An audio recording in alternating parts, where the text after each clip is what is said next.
नमस्कार मेरे प्यारे बच्चों, एक बार फिर से आप सभी का स्वागत है आपके अपने YouTube channel the PCM vision में। आज के इस वीडियो में हम लोग क्लास 12 हिस्ट्री के सेकेंड टर्म के मॉडल पेपर सेट 5 के सॉल्यूशन को देखेंगे। इससे पहले हम लोगों ने 1 से लेकर के सेट 4 तक के सॉल्यूशन को देख लिया था। अगर आपने हिस्ट्री के 1 से लेकर के सेट 4 तक के सॉल्यूशन को नहीं देखा है तो डिस्क्रिप्शन में हमने प्लेलिस्ट का लिंक दे दिया है, आप लोग वहां से जाकर के 1 से लेकर के सेट 4 तक के सॉल्यूशन को देख सकते हैं। साथ ही साथ मैं आपको जानकारी दे देना चाहूंगा प्यारे बच्चों, इस चैनल के माध्यम से इकोनॉमिक्स का 4 सेट, ज्योग्राफी का भी 4 सेट और हिंदी कोर का आपका 2 सेटों का सॉल्यूशन को पूरा करा दिया गया है। अगर आपने इन सभी सेटों के सॉल्यूशन को नहीं देखा है तो आप लोग जाकर के देख सकते हैं, अगर आपका ये सब्जेक्ट है तो चलिए स्टार्ट करते हैं आज के प्रश्न को। तो बच्चों, पढ़ाई में डाउट्स आते हैं, सॉल्व नहीं हो पा रहे, घबराओ मत। इसका सोल्यूशन है डाउट एंड टैप। जिस भी सवाल में आपको डाउट है उसकी फोटो खींचो, क्रॉप करो और 5 सेकंड के अंदर अंदर आपको उसका वीडियो सोल्यूशन मिल जाएगा, वो भी बिल्कुल फ्री में। यानी अब आप पूछिए अपने अनलिमिटेड सवाल कहीं भी कभी भी। अब चाहे आपका सवाल क्लास 6 से 12वीं IIT JEE या नीट का हो, या फिर CBSE, UP, बिहार, राजस्थान या अन्य स्टेट बोर्ड का हो, कोई भी सब्जेक्ट हो, physics, chemistry, maths, biology, science, आपके सभी सवालों के जवाब आपको मिलेंगे सिर्फ डाउटनेट ऐप पर। साथ ही डाउटनेट पर चल रही है क्लास 9वीं से 12वीं IIT JEE और नीट के बच्चों के लिए ऑनलाइन क्लासेस, जिसका हिस्सा बनकर देश के सभी राज्यों से बच्चे लेकर आए रैंक 1। तो आज ही डाउटनेट ऐप इंस्टॉल करो, अपने सभी डाउट्स भगाओ और टॉप रैंक ले आओ। पहला प्रश्न है प्यारे बच्चों, बाबर का पूरा नाम क्या था? तो बाबर का पूरा नाम जहरुद्दीन मोहम्मद बाबर था। इन्होंने ही इब्राहिम लोदी को हरा करके मुगल वंश की स्थापना किया था। इसे भी आप लोग याद रखिएगा। उसके बाद देखिए दूसरा प्रश्न है, भारत का वयोवृद्ध नेता किन्हें कहा जाता है? तो भारत का वयोवृद्ध नेता दादा भाई नौरोजी को कहा जाता है। ठीक है, इन्होंने ही धन के निष्कासन का सिद्धांत दिया था। किसने दिया था? तो दादा भाई नौरोजी ने ही धन के निष्कासन का सिद्धांत दिया था। उसके बाद तीसरा प्रश्न है, दूर फिरंगी को करने सबने मन में ठानी थी, किसकी प्रसिद्ध कविता थी प्यारे बच्चों? तो किसकी प्रसिद्ध कविता थी? सुभद्रा कुमारी चौहान की यह प्रसिद्ध कविता थी प्यारे बच्चों, दूर फिरंगी को करने सब में मन में ठानी थी। उसके बाद देखिए तीसरा प्रश्न है, टोलस्टॉय आश्रम की स्थापना किसने की थी? तो महात्मा गांधी ने 1910 में टोलस्टॉय आश्रम की स्थापना की थी प्यारे बच्चों। उसके बाद देखिए नौजवान भारत सभा की स्थापना किसने की थी? तो भगत सिंह ने। किसने किया था? भगत सिंह ने नौजवान भारत सभा की स्थापना 1926 में किया था प्यारे बच्चों। उसके बाद छठा प्रश्न देखिए, संविधान सभा का प्रथम बैठक कब हुआ था? तो संविधान सभा का प्रथम बैठक कब हुआ था प्यारे बच्चों? 9 दिसंबर 1946 को संविधान सभा का प्रथम बैठक हुआ था। ठीक ना? और इसमें अस्थायी अध्यक्ष किसे चुना गया था? सच्चिदानंद सिन्हा को। और 11 उसके बाद दूसरी बैठक कब हुआ? 11 अगस्त 1946 को, 11 दिसंबर 1946 को। इसमें डॉक्टर राजेंद्र प्रसाद को अस्थायी अध्यक्ष चुना गया था संविधान सभा का। ठीक है, उसके बाद देखिए आपका 7वां प्रश्न है और ये आपका सेक्शन ए का आखिरी प्रश्न है, खानवा का युद्ध कब हुआ था? तो देखिए बाबर और राणा सांगा के मध्य 16 मार्च 1527 को खानवा के युद्ध आरंभ हुआ था प्यारे बच्चों। तो किसके किसके बीच हुआ था? बाबर और राणा सांगा के बीच, और 16 मार्च 1927 को यह युद्ध हुआ था। उसके बाद देखिए अब सेक्शन बी में चलते हैं और यहाँ से 8 से लेकर के 14 नंबर तक के प्रश्न आपका 3 नंबर का है। ठीक ना? तो बड़े बड़े आपको 50 वर्ड में ये प्रश्न लिखने हैं। तो देखिए 8वां प्रश्न है, जहांगीर कालीन चित्रकला पर प्रकाश डालें। तो देखिए प्यारे बच्चों, जहांगीर के काल को चित्रकला का स्वर्णिम युग कहा जाता है। तो ये क्यों कहा जाता है वही आपसे प्रश्न पूछा जा सकता है, तो दोनों का आंसर लगभग लगभग सेम होगा। ठीक ना? तो देखिए अकबर के पुत्र जहांगीर के काल को चित्रकला अपने चरम उत्कर्ष पर था। ठीक ना? चित्रकला के प्रति अटूट प्रेम व लगन जहांगीर के पैतृक गुण के रूप में प्राप्त हुआ। जहांगीर के विषय में राय कृष्ण दास जी ने उसके विषय में लिखा है कि जहांगीर बड़ा ही सहृदय, सुरुचि संपन्न, पहले दर्जे का चित्र प्रेमी, प्राकृतिक सौंदर्य उपमासक, वृक्ष खग मृग विज्ञानी, संग्रहकर्ता, विशेष विशद वर्णनाकार, पक्का जिज्ञासु, निसर्ग निष्ठक और प्रज्ञावादी था। जिस बात को उसकी बुद्धि गवाना ना करती उसे उसे पास ना फटकने देता, मतलब वो जिसको जो उसको उसे जो अच्छा नहीं लगता था उसे ये नहीं करते थे, ठीक ना। जिस बात को उसे अच्छा नहीं लगता था वो इसे नहीं करते थे। जहांगीर के समय में बने चित्रों को ये मनोविशिष्ट स्पष्ट उजागर होकर आई है। मतलब यहाँ पे बहुत सारे जहांगीर के काल में चित्रकला बहुत ही ज्यादा प्रसिद्ध हुआ था प्यारे बच्चों। अपने जो था वो बहुत ही ज्यादा हाईएस्ट पॉइंट पर था, ठीक ना। अभी तक के सबसे हाईएस्ट पॉइंट पर चित्रकला इसी काल में था, इस वजह से इसे स्वर्णिम युग भी कहा जाता है, ठीक है। उसके बाद देखिए प्यारे बच्चों, शाहजहां को वास्तुकला का स्वर्णिम युग, शाहजहां के काल को वास्तुकला के काल का स्वर्णिम युग कहा जाता है, ठीक है। उसके बाद देखिए महलवाड़ी व्यवस्था से आप क्या समझते हैं? तो देखिए अस्थाई बंदोबस्त, महलवाड़ी और रैयतवाड़ी, इनको आपको क्लियर कर लेना है। आपका प्रत्येक मॉडल पेपर में इससे क्वेश्चन है, ठीक ना। तो देखिए उत्तर प्रदेश और मध्य प्रांत के कुछ भागों में लॉर्ड वेलेजली द्वारा लागू व्यवस्था को महलवाड़ी व्यवस्था कहा जाता है।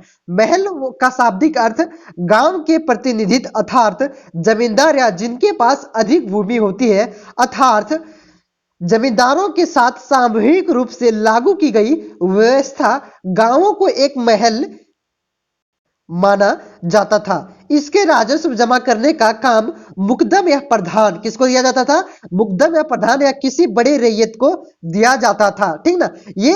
ये सरकार को राजस्व एकत्रित करके संपूर्ण भूमि या गांव को का कर देते थे। मतलब पूरे महल का ये शाब्दिक अर्थ क्या हुआ प्यारे बच्चों? गांव का प्रतिनिधित्व। मतलब देखिए क्या होता था, कर लेने के लिए जमींदार को वहां पे रख दिया जाता था, नियुक्त कर दिया जाता था कि आप पूरे गांव से कर लीजिए, और ये कर लेकर के किसको देते थे? वो अंग्रेजी सरकार को देते थे प्यारे बच्चों। तो यही क्या थी? महलवाड़ी व्यवस्था थी, ठीक है। उसके बाद देखिए दांडी यात्रा का क्या उद्देश्य था? तो ये भी आई है, इससे आपका प्रश्न बन रहा है, ठीक ना। तो देखिए प्यारे बच्चों, यह यात्रा अहमदाबाद के साबरमती आश्रम से समुद्री तट गांव दांडी तक निकाली गई थी। शुरुआती समय में तकरीबन कितने लोग थे? 78 लोग थे ने इस यात्रा में भाग लिया था। इसका मुख्य उद्देश्य अंग्रेजों द्वारा लागू नमक कानून के विरुद्ध सविनय कानून को बंद करना था।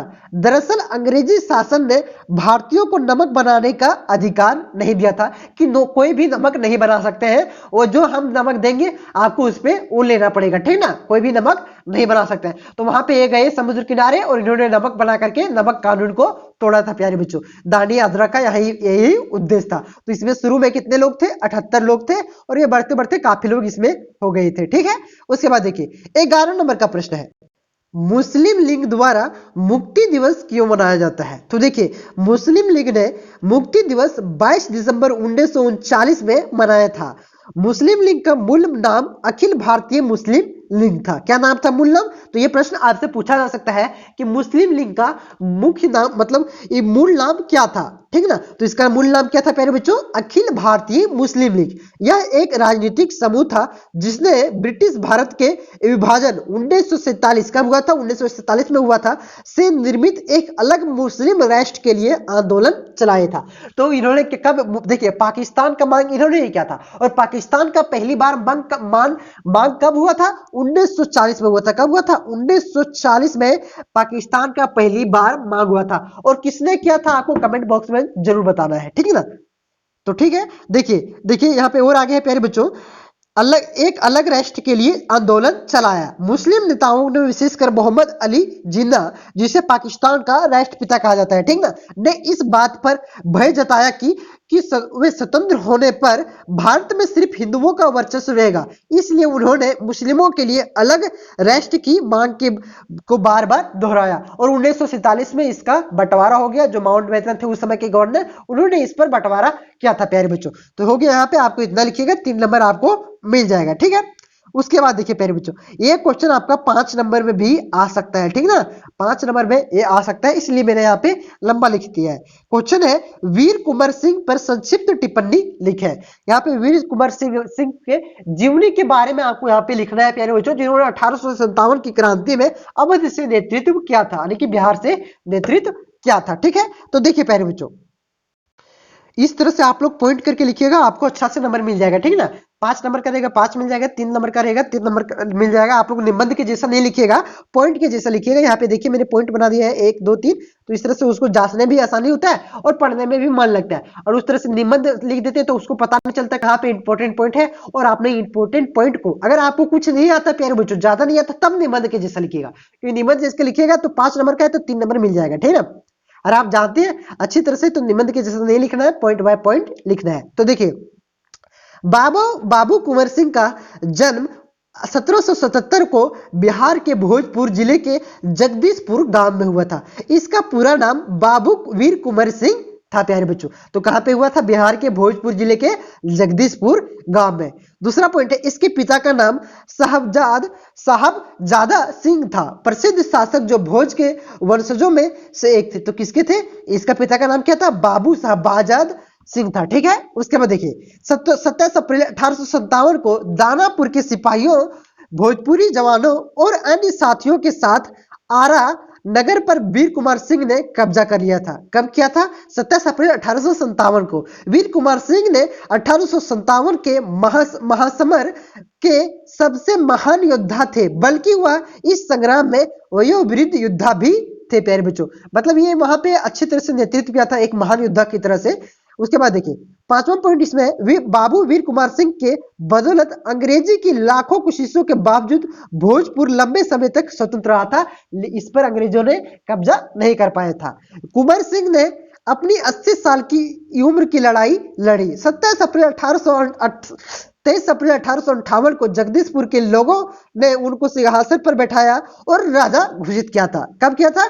23 अप्रैल 1858 को। ब्रिटिश इतिहासकार होम्स ने उनके बारे में लिखा है कि उस बूढ़े राजपूत ने ब्रिटिश सत्ता से विरुद्ध अद्भुत वीरता और आन बान के साथ लड़ाई लड़ी। सोचिए उसका जन्म कब हुआ था? लगभग 70 से 80 साल के थे प्यारे बच्चों, 60 से 65 साल की उम्र में थे। अब तो 70 से 75 साल की उम्र में थे प्यारे बच्चों, इतना बूढ़ा तो हो ही जाते हैं। और तब भी वो अंग्रेजों के खिलाफ एकदम शान के साथ अपने वो लड़े थे।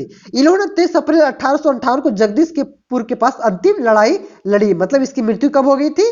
23 अप्रैल 1858 को। यहाँ पे देख सकते हैं लड़ी, मतलब लड़ाई लड़ी और इसकी मृत्यु कब हुई थी?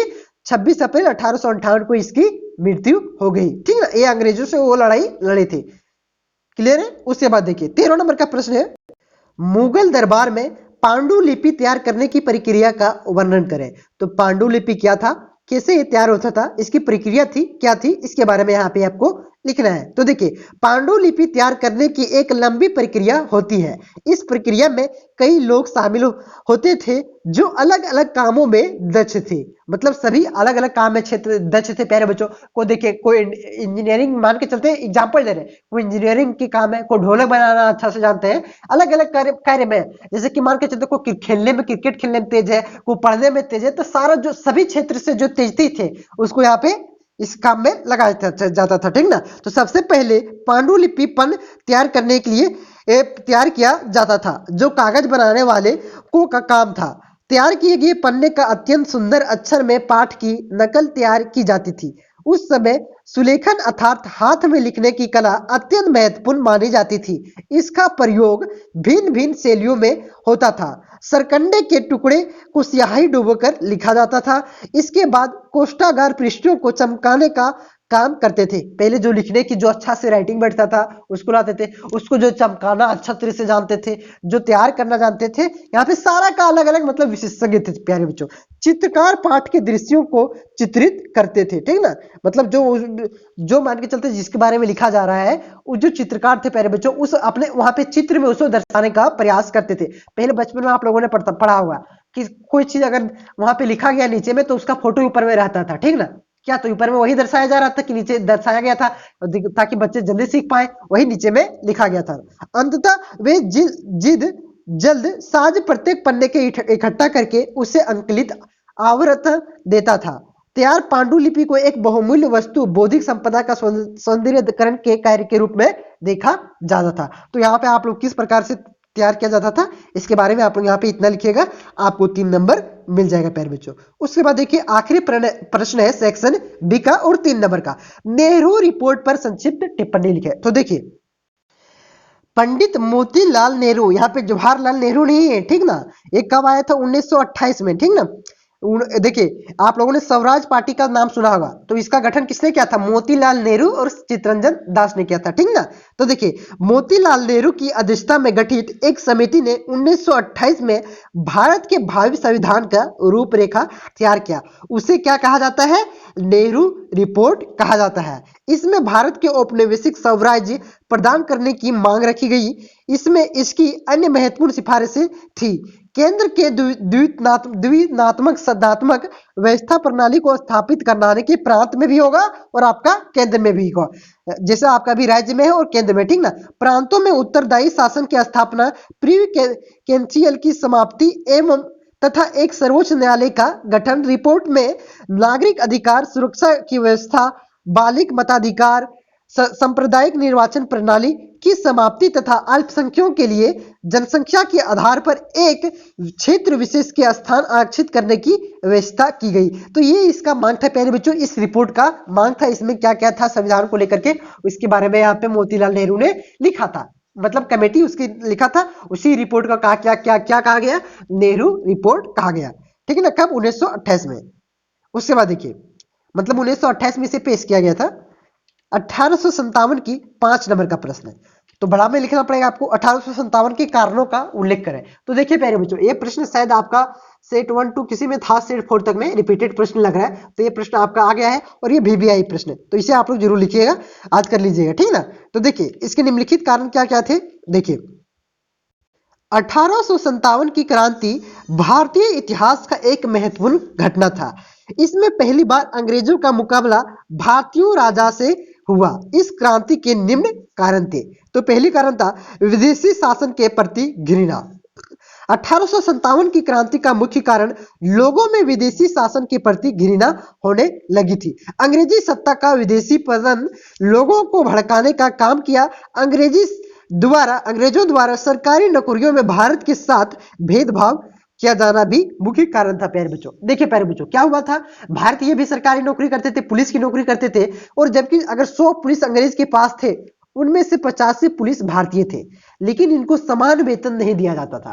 अंग्रेज पुलिस जो थे उसे ज्यादा वेतन दिया जाता था, यहाँ के पुलिसों को कम वेतन दिया जाता। और यहाँ पे क्या कहा जाता था कि अगर आपको हम चाहें तो 7 समुद्र पार जहां तहां आपको युद्ध लड़ने के लिए ले जा सकते हैं, तो कम वेतन में जहां तहां ले जा सकते हैं। तो इस वजह से यहाँ पे एक पहला कारण यही था प्यारे बच्चों, विदेशी शासन के प्रति घृणा आ गई थी, ठीक है। उसके बाद देखिए डलहौजी की साम्राज्यवादी नीति, हड़प नीति प्यारे बच्चों। डलहौजी की हड़प नीति क्या थी प्यारे बच्चों?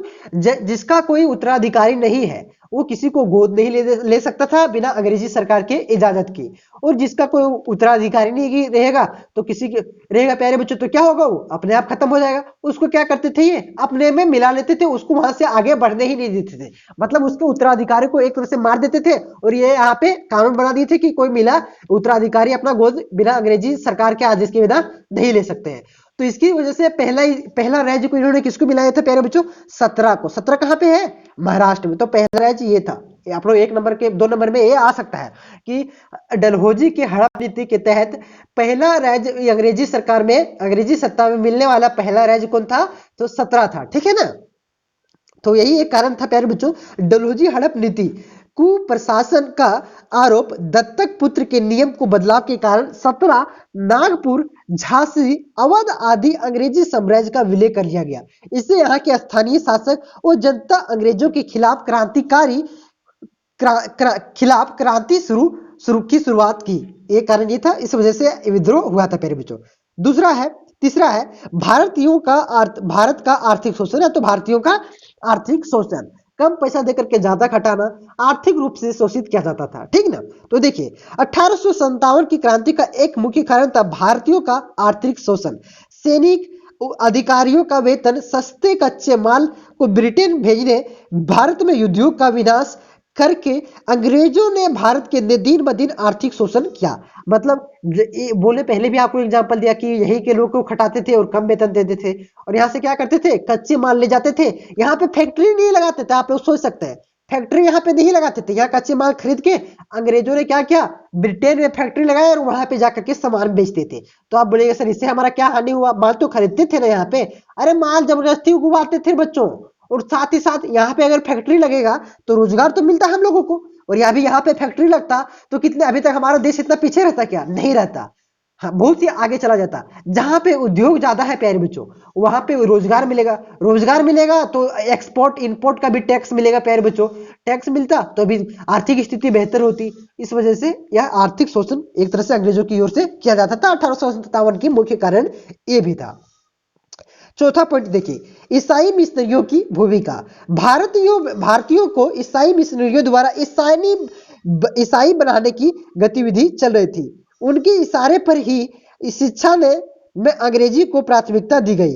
कई सामाजिक कुरीतियों जैसे सती प्रथा, विधवा पुनर्विवाह आदि नियम बनाए गए। तो अंग्रेजों का ये तो बढ़िया था कि उन्होंने सती प्रथा को, लॉर्ड विलियम बेंटिंक ने सती प्रथा को समाप्त कर दिया गया था।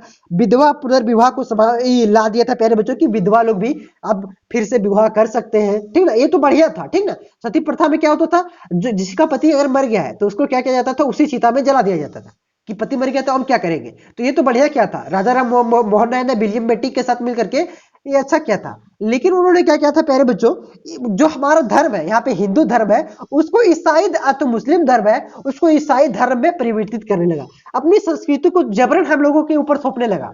इस वजह से एक कारण ये भी था प्यारे बच्चों 1857 की विद्रोह का कारण। पांचवा देखते लिए, तत्कालीन कारण क्या था। तत्कालीन कारण के रूप में चर्बी वाले कारतून सबसे महत्वपूर्ण कारण था प्यारे बच्चों। वहां क्या कहते हैं, चर्बी वाले कारतून बना दिए थे। और देखिए प्यारे बच्चों, सुअर की चर्बी मुस्लिम के लिए, सुअर सब पवित्र होता है मुस्लिम के लिए, और गाय होती है हमारे हिंदू धर्म के लिए, ठीक ना। तो इस वजह से चर्बी तो को प्रयोग नहीं करना चाहता था। चर्बी वाले कारतून बनाने से मैं गाय सुअर की चर्बी का प्रयोग किया जाता था। इसमें सेनाओं के हिंदू मुस्लिम ने विरोध किया तथा 10 मई 1857 को मेरठ में इसी क्रांति की शुरुआत हुआ। और यही क्रांति धीरे धीरे करके पूरा देश में फैल गया, पूरा सभी राज्यों में फैल गया और 1857 की क्रांति हुआ प्यारे बच्चों। तो समझ में आ गया होगा। उसके बाद देखिए प्यारे बच्चों, संविधान सभा के उद्देश्यों के उद्देश्य एवं कार्यों को यहाँ पे लिखना है। 16 नंबर का प्रश्न, 5 नंबर का आपका क्वेश्चन है। तो देखिए, मतलब संविधान सभा का जो गठन किया गया था प्यारे बच्चों, संविधान को बनाने के लिए किया गया था, तो इसके क्या कार्य थे और क्या उद्देश्य थे, उसके बारे में यहाँ पे आपको डिटेल में लिखना है, ठीक ना। तो देखिए प्यारे बच्चों, माइक थोड़ा ऊपर कर लेते हैं, माइक थोड़ा नीचे हो गया, आवाज अब थोड़ा तेज जा रहा होगा, ठीक ना। तो देखिए, भारतीय संविधान द्वारा देशवासियों को न्याय प्रदान करने का प्रयास किया गया। सामाजिक, आर्थिक एवं राजनीतिक न्याय का मुख्य लक्ष्य व्यक्तिगत हित एवं सामाजिक हित के बीच असमंजस स्थापित करना था है। हमारे संविधान निर्माताओं की समझ भारत एक कल्याणकारी राज्य यानी कि वेलफेयर स्टेट की स्थापना का उद्देश्य था। मतलब सब कुछ बढ़िया हो, सभी को समान एवं सभी का कल्याण हो, ऐसा उद्देश्य था, ठीक ना। वे भारत के एक समाजवादी व्यवस्था की स्थापना चाहते थे, जिसका उद्देश्य बहुजन हिदायत और बहुजन सुखाए था, ठीक ना। भारतीय, यह छूट गया क्या, बहुजन सुखाए था, इसमें नहीं और कुछ नहीं छूटा हुआ है, ठीक ना। तो देखिए, भारतीय संविधान का मुख्य उद्देश्य भारतीय जनता को निम्नलिखित अधिकार प्राप्त कराना था। पहला क्या था, न्याय सामाजिक, आर्थिक और राजनीतिक, स्वतंत्रता, विचार अभिव्यक्ति, विश्वास, धर्म और उपासना की, ठीक ना। समानता, प्रतिष्ठा और अवसर की, किसकी समानता, मतलब सभी को समान प्रतिष्ठा मिले और सभी को समान अवसर मिले, इस सतह। बंधुत्व, व्यक्ति की गरिमा और राष्ट्र की एकता के लिए, किसके लिए, व्यक्ति की गरिमा और राष्ट्र की एकता के लिए बंधुत्व की। देखिए, संविधान की प्रस्तावना से स्पष्ट होता है कि संविधान निर्माता भारतवर्ष में सदियों से व्याप्त जाति व्यवस्था के पूर्ण रूपरेखा परिचित थे। उन्हें मालूम था कि भारतवर्ष में विशेषकर हिंदू समाज में किसी व्यक्ति का उसके जन्म से ही उसकी जाति के आधार पर उनका समाज में क्या स्थान होगा यह निर्धारित हो जाता था। मतलब अगर आप कुम्भकार है तो ये आपका ये अधिक वहां पे निर्धारित हो गया। अगर कुम्भकार में अगर आपको जन्म लिए तो आपको हड़िया बनाना होगा, ठीक ना। अगर आप कोई दूसरा जाति में जन्म लिए तो आपका वही जाति के अनुसार काम को बांट दिया जाता था। ये सभी को मालूम था और उसी को अनुरूप, यहाँ पे उसके अनुरूप नहीं कर सकते हैं, इसी को मतलब सभी को समान अधिकार मिले, सभी को समान अवसर मिले, इसकी वजह से क्या कर दिया गया, सबको यहाँ पे उसी तरह से आपका संविधान की रूपरेखा को तैयार किया गया है। देखिए, सामाजिक एवं शैक्षणिक दृष्टि से पिछड़े वर्ग तथा अछूतों व वनवासी समूहों को पद अवसर में समानता प्रदान के बहुमुखी उन्नति करके सामाजिक, राजनीतिक व आर्थिक गैर बराबरी को समाप्त करने का उद्देश्य पक्का संकल्प था। इसके लिए हितों की रक्षा के लिए संविधान की व्यवस्था की गई, मतलब सबको आरक्षण की व्यवस्था की गई ताकि सभी को, क्योंकि जो पिछड़ गए प्यारे बच्चों, जो आपके एसटी एससी वो तो काफी पिछड़ गए, उसको एक जगह बराबर, सभी को बराबर करने के लिए आरक्षण की व्यवस्था दी गई। लेकिन ये आरक्षण अभी तक चलते हैं यार, ठीक है। उसके बाद देखिए, तो उद्देश्य को हम लोगों ने देखा। अब संविधान सभा के कार्य को देखिए। पहला कार्य था संविधान को तैयार करना, दूसरा था अधिनियमित कानूनों को निर्णय लेने की प्रक्रिया में शामिल करना, तीसरा था 22 जुलाई 1947 को संविधान सभा द्वारा राष्ट्रीय ध्वज को अपनाया गया। तो ये क्या कार्य था प्यारे बच्चों? 22 जुलाई 1947 को राष्ट्रीय ध्वज को कब अपनाया गया था? तो 22 जुलाई 1947 को। ये एक कार्य हो गया, तीसरा कार्य हो गया। चौथा कार्य देखिए, इसने मई 1949 में ब्रिटिश राष्ट्रमंडल में भारत की सदस्यता को स्वीकार कर मंजूरी दे दी। मतलब 1949 में भारत ने ब्रिटिश राष्ट्रमंडल में अपनी सदस्यता स्वीकार किया था। उसके बाद देखिए, 24 जनवरी 1950 को भारत के प्रथम राष्ट्रपति के रूप में डॉक्टर राजेंद्र प्रसाद को चुना गया। 24 जनवरी 1950 को राष्ट्रीय गान को अपनाया गया। और राष्ट्रीय झंडा को कब अपनाया गया था प्यारे बच्चों? कब अपनाया गया था? आपका 22 जुलाई 1946 को, ठीक है ना। तो देखिए यहाँ पे 22 जुलाई 1947 को, माफ कीजिएगा 22 जुलाई 1947 को, ठीक है ना। और राष्ट्रीय गान को कब? 24 जनवरी 1950 को। 24 जनवरी 1950 को राष्ट्रीय गीत और राष्ट्रीय गान दोनों को अपनाया गया था। तो इतना आप लोगों ने संविधान सभा के कार्य को देखा। अब 17 नंबर का प्रश्न देखिए, भारतीय राष्ट्रीय आंदोलन के विभिन्न चरणों का उल्लेख करें। तो देखिए प्यारे बच्चों, भारत की आजादी के लिए सबसे लंबे समय तक चलने वाला एक प्रमुख राष्ट्रीय आंदोलन था। शुरुआत कब हुआ था इसका? 1855 में, जब कांग्रेस की स्थापना हुई थी प्यारे बच्चों, ठीक ना। इस आंदोलन की शुरुआत हुई थी, जो कुछ उतार चढ़ाव के साथ 15 अगस्त, जब तक हमारा देश आजाद नहीं हो गया तब तक अनवरत रूप से जारी रहा। प्रमुख संगठन एवं पार्टी गरम दल, नरम दल, गदर पार्टी, आजाद हिंद फौज, भारतीय राष्ट्रीय Congress, Indian home rule league और मुस्लिम लीग थे प्यारे बच्चों। लेकिन सबसे पहले किसकी हुई थी? आपकी कांग्रेस पार्टी की स्थापना हुई थी, ठीक ना। उसके बाद देखिए, अन्य प्रमुख आंदोलन देखिए क्या क्या आंदोलन हुए थे आपकी, जो राष्ट्रीय आंदोलन थे आपकी, उसमें से देखिए, आजादी के लिए जो आंदोलन किए गए थे प्यारे बच्चों, उसमें असहयोग आंदोलन, भारत छोड़ो, सविनय अवज्ञा आंदोलन, स्वदेशी आंदोलन, नमक सत्याग्रह, ये सब प्रमुख था, ठीक ना। संबंधित लेखा देखिए, गांधी युग, Rowlatt act, theosophical society, vernacular press act, Indian councils act, हॉर्नेटिंग समिति, हंटर समिति, बटलर समिति रिपोर्ट, नेहरू समिति, गोलमेज सम्मेलन, ये संबंधित लेखा थे प्यारे बच्चों। अन्य भारकारी देखिए, भारत के राष्ट्रीय आंदोलन को 3 भागों में बांटा जा सकता है। 1857 में राष्ट्रवाद का उदय की प्रारंभ माना जाता है। राष्ट्रीय साहित्य और देश के आर्थिक शोषण ने भी राष्ट्रीय को जगाने में महत्वपूर्ण योगदान दिया। भारत के राष्ट्रीय आंदोलन को 3 भागों में बांटा जा सकता है, ठीक ना। तो देखिए, पहला चरण क्या था प्यारे बच्चों? 1885 से लेकर के 1905 तक। मुख्य लेखा यहाँ पे देख सकते हैं, भारतीय राष्ट्रीय आंदोलन के प्रथम चरण के इस काल में भारतीय राष्ट्रीय कांग्रेस की स्थापना हुई थी, किंतु इस समय तक इसका लक्ष्य पूरी तरह से अस्पष्ट था कि हमें देश आजाद कराना है कि क्या करना है। इसका मुख्य रूप से एक लक्ष्य उस समय तक था प्यारे बच्चों की सरकार पर दबाव बनाना है, अपनी विशेषता, अपनी जिस तरह से अभी कोई दबाव बनाता है ना सरकार को अपनी भलाई के लिए, उस तरह से दबाव बनाने का था। और अंग्रेजों के द्वारा ही लगभग यह स्थापित किया गया था प्यारे बच्चों, और बाद में जाकर के अंग्रेजों को ही तोड़ने का, मतलब एक तरह से कह सकते हैं भगाने का काम किया इन्होंने ही, ठीक ना। और फिर दूसरा आप लोग यहाँ पे देख सकते हैं, 1905 से 1919 तक, जब भारतीय राष्ट्रीय आंदोलन के द्वितीय चरण यहाँ से यहाँ तक, इसे आप लोग पढ़ लीजिएगा, ठीक ना। तो ज्यादा हार्ड नहीं है, क्या क्या हुआ 1905 से 1919 तक, उसके बारे में यहाँ पे पढ़ लेना है। और तीसरा देखिए, 1919 से जालियांवाला बाग हत्याकांड से लेकर के भारत जब तक आजाद नहीं हो गया तब तक तीसरा चरण माना जाता है। भारतीय राष्ट्रीय आंदोलन तृतीय चरण के इस काल में महात्मा गांधी के नेतृत्व में कांग्रेस ने पूर्ण स्वराज की प्राप्ति के लिए आंदोलन प्रारंभ किया था। तो यह हो गया आपका 17 नंबर का प्रश्न प्यारे बच्चों, इसे आप लोग पढ़ लीजिएगा, ठीक ना, ज्यादा हार्ड नहीं है, समझ जाइएगा। उसके बाद देखिए, भारतीय ग्रामीण समाज पर उपनिवेशवाद का क्या प्रभाव पड़ा था, उसके बारे में यहाँ पे लिखना है। तो देखिए, पहले हम लोग देखते हैं उपनिवेश का अर्थ क्या होता है।